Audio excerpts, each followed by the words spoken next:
My name is Josu from the University of Southern California in Los Angeles. Today I'm presenting our work on learning to switch between sensory motor primitives using multimodal haptic signals.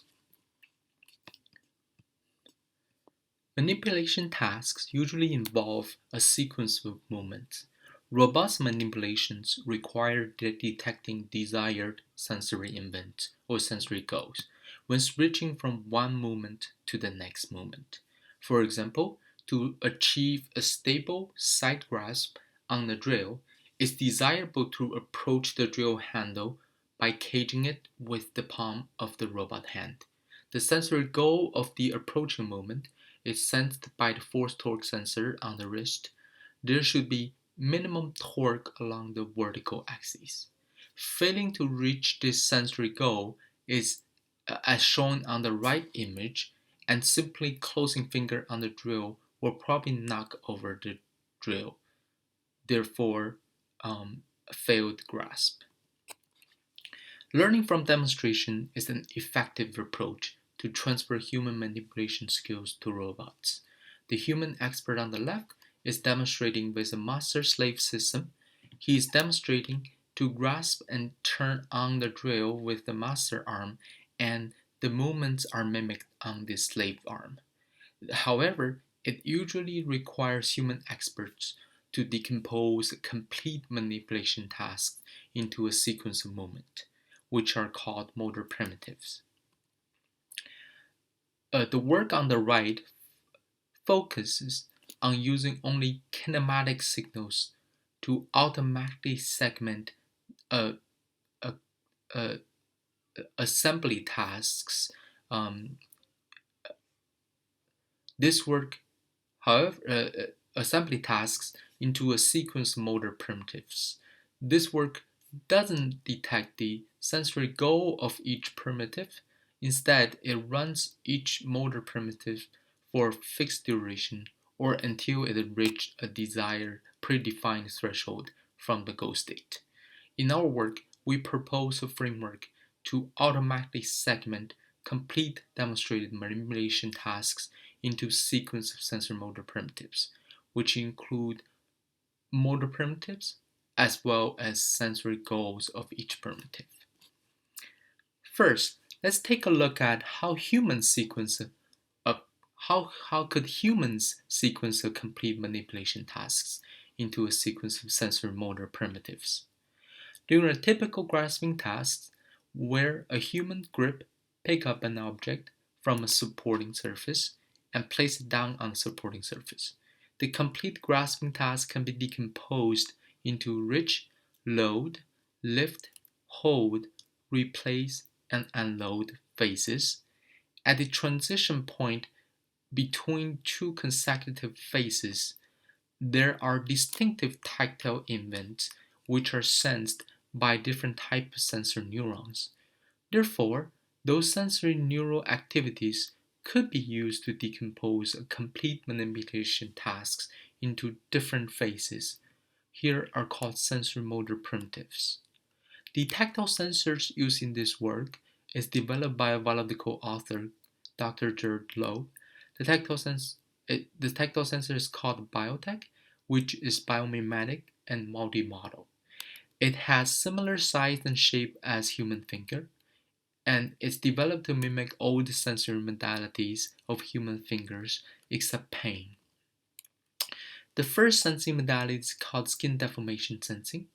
Biotech consists of a rigid core shown in white, housing an array of 19 electrodes shown in yellow, surrounded by an elastic skin, dark blue. The skin is inflated with conductive fluid. When the skin is contact with an object, the liquid is displaced and the impedance of electrodes changes. The second sensing modality is called vibration or pressure sensing. The biotech skin is patterned with grooves to mimic the human fingerprints.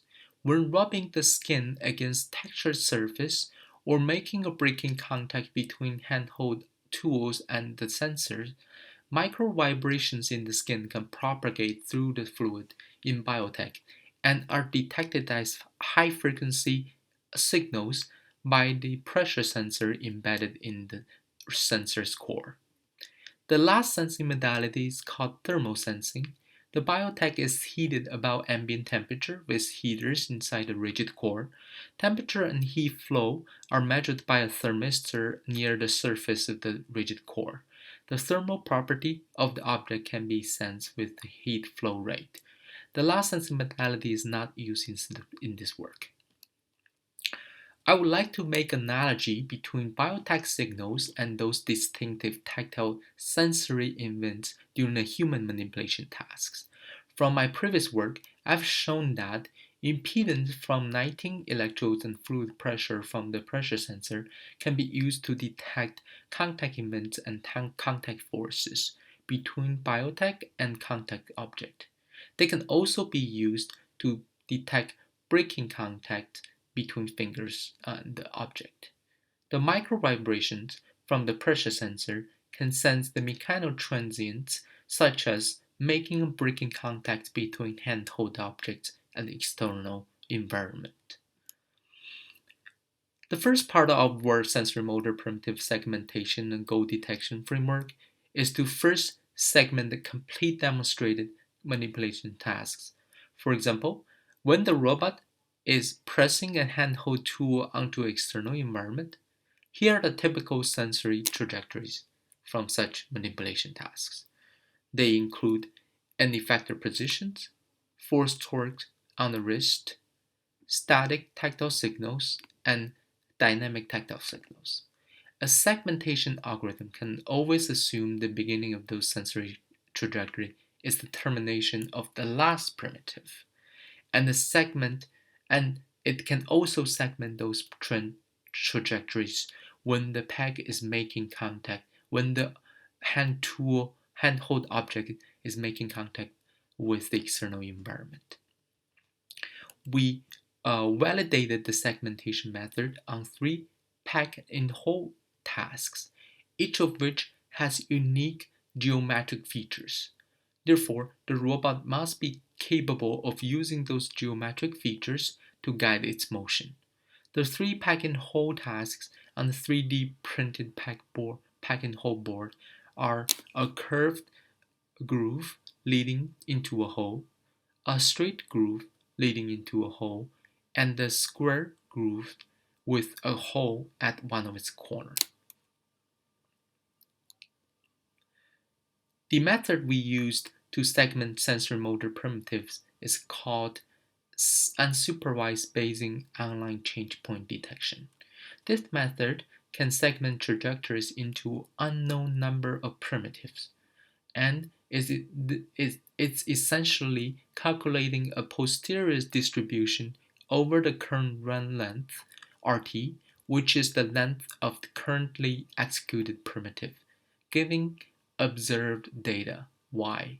The observed data Y are multivariate time series sensory signals, which can be position of the robot arm, multimodal tactile signals, or both. We also compare the segmentation results using different type of sensory signals. Here is the results of using Bayesian change point detection method to segment sensory motor primitives of the pack and hold tasks with a curved groove. From the top to the bottom plot, they are positions signals from the robot forward kinematics, pressure sense signals from the tactile sensor, electrode signals from the tactile sensor, and 3D force vectors measured on the robot wrist force torque sensor. The 5 important primitives of the curved groove pack and hold task have been manually labeled, shown in the black double dotted vertical lines. They are making contact with pack and hold board, detecting the groove, detecting the corner of the groove, detecting the hole, and successfully insert the pack to the bottom of the hole. The black crosses and blue open circles are change points detected by the Bayesian change point detection. The change points have been successfully detected if the black crosses fell into the black double vertical lines. The blue open circles mean over-segmentation due to noisy sensor signals. And in this case, the first one is caused by the peg rubbing against the bumpy surface of the pegboard, and the second over-segmentation is caused by the peg rubbing against inside of the hole. The red double vertical lines means change point for the groove corner was never detected. This slide shows the segmentation statistics of the segmentation results. By using different type of sensor trajectories, which are position only, force torque only, electrical signals from the tactile sensor only, pressure signals from the tactile sensor only, and position plus both electrode and pressure tactile sensors signals. As shown in this figure, the red bar, which used both position and old tactile signals, hence multi-modal um, haptic signals, achieved the highest segmentation success rate and lowest over-segmentation in average. This agrees with our original hypothesis that using multi-modal haptic signals should provide the best sensory motor primitive segmentation. Now that we have segmented the sensory trajectory from individual demonstration, we also want to find the corresponding segment among multiple demonstrations. Two demonstrations are shown on the left. This is achieved by clustering the position of the segments in the goal state coordinate frame. The goal state is defined as the desired final goal of a manipulation task. For example, the blue dot indicates the position of robot and effector when it successfully inserts the peg into the hole bottom. When the position of the goal state are used as the origin of the goal state in the goal state coordinate frame, here I'm plotting the last segment from each trial in this segmentation in this coordinate frame, and I'm also plotting the second last segment from the first trial, which is an over segmentation or false positive from the manual labels. After clustering all segments in this coordinate frame, we can actually eliminate this segment because it didn't fall into any cluster. The second part of our framework is to create a sensory goal detector to verify the current primitive has been successfully executed. Remember, from the human manipulation tasks, the end of each primitive is followed by its distinctive tactile signals. Therefore, we extract the tactile signals from the segmentation point and kept 160 milliseconds of tactile signals to train a binary sensory goal detector. In order to detect different sensory events, we use the state-of-the-art machine learning method called spatial temporal hierarchical matching pursuit, or STHMP, along with SVM classifier. STHMP can learn rich feature representations from time series data of both electrode and pressure tactile signals. We first map the 19 electrodes from each of the three biotech into a 2D tactile array and map the high frequency pressure signals from 3 fingers into a 2D tactile array. The STHMP method was built upon the hierarchical matching pursuit HMP algorithm, which is a multi-layered sparse coding network that creates feature hierarchies from raw signals layer by layer with an increasing receptive field size. The STHMP method extends the HMP by also extracting features across time series data. This figure shows the results of the binary Go detectors for all three pack-and-hold tasks: curved groove, straight groove, and square groove. It also compares the Go detection rate between using only spatial temporal features, HMP, in blue, and using both spatial and temporal tactile features in red. The SHMP achieve higher detection rate overall. The end effector positions and force torque trajectories immediately after each segmentation are used to compute the goal of the motor primitive. In our paper, we represent the motor primitives as position and force controllers. Therefore, the goal of the motor primitive are the final desired position and for a position controller and the final desired force torque for a force controller. The desired positions generated by the minimum jerk trajectory generator are tracked by a velocity-based operational space controller, together with an inverse dynamic law and a PD feedback error compensation in joint space. Tracking of desired contact forces on the arm is achieved by the PI controller on the force torque sensors located at the wrist. After executing a primitive, the sensory goal was achieved. Then the robot, if the sensory goal is achieved, then the robot will switch to the next primitive. However, if the goal was never reached, then a recover behavior is triggered. The robot performs the action again, starting from the current state, which also shifts the desired goal state. We validated our framework on the overall framework on the curved pack-and-hold tasks. The sequence of the motion are making contact with the pack-and-hold board, detecting the groove, tracing inside the groove, detecting the hole, and inserting the pack into the hole.